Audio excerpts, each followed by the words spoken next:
கூட்டம் நடந்திருக்கு நாடாளுமன்றத்தில் உறுப்பினர் வெற்றி பெற்றவங்க எப்படி பார்க்குறீங்க? இது அதான் முன்னாடியும் சொன்னேங்க, இது ஒரு மிகப்பெரிய ஒரு பொறுப்பு. என்னதான் நம்ம ஜெயிச்சிட்டோம், ஒரு எம்பி ஆகிட்டோம் அப்படிங்கிறது ரொம்ப ரொம்ப ஒரு சந்தோஷமான விஷயம்.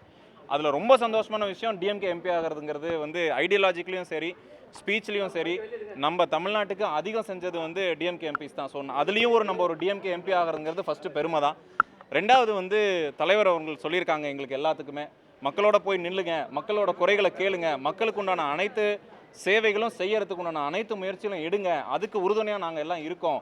ஆனால் மக்கள்கிட்ட போயிட்டு அவங்க மக்களுக்கு இந்த அரசாங்கத்தோட செயல்பாடையும் தாண்டி தமிழகத்துக்கு கடந்த 10 வருஷமாக இருக்கிற அநியாயத்தை மாற்றத்துக்குண்டான முயற்சி எடுங்கன்னு சொல்லி தலைவர் எங்களுக்கு இன்ஸ்பயர் பண்ணியிருக்காங்க.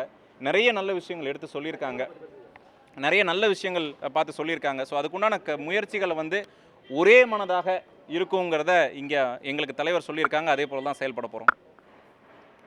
உங்களுடைய தனிப்பட்ட முறையில் உங்கள் தொகுதியினுக்கு மேம்பட என்ன மாதிரியான செயல்பாடுகளை? இப்போ நிறைய பேர் சொல்லுவாங்க எக்ஸ்ட்ராடினரி ப்ராஜெக்ட்ஸ் கொண்டு வரணும் அப்படின்லாம் சொல்லுவாங்க. நம்மளை பொறுத்த வரைக்கும் சிம்பிள் ப்ராஜெக்ட்ஸை எக்ஸ்ட்ராடினரியாக பண்ணணும் தான் நினைக்கிறேன். அதாவது சாதாரணமாக சாலைகளாக இருக்கட்டும், தண்ணி வசதியாக இருக்கட்டும், பஸ் வசதியாக இருக்கட்டும், சாதாரண விஷயங்கள் நல்லா பண்ணணும்.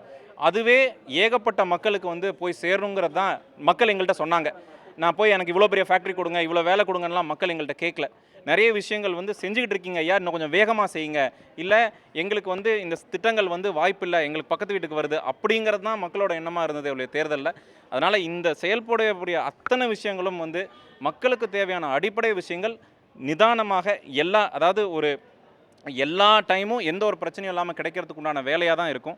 ஏன் தொகுதி பெரம்பலூர் நாடாளுமன்ற தொகுதியை பொறுத்த வரைக்கும் மக்கள் ஒரு நீண்ட நாள் கோரிக்கையான அந்த ரயில்வேஸ்க்கு உண்டான வேலையை ரொம்ப வேகமாக செய்யக்கூடிய ஒரு நல்ல தருணமும் இது.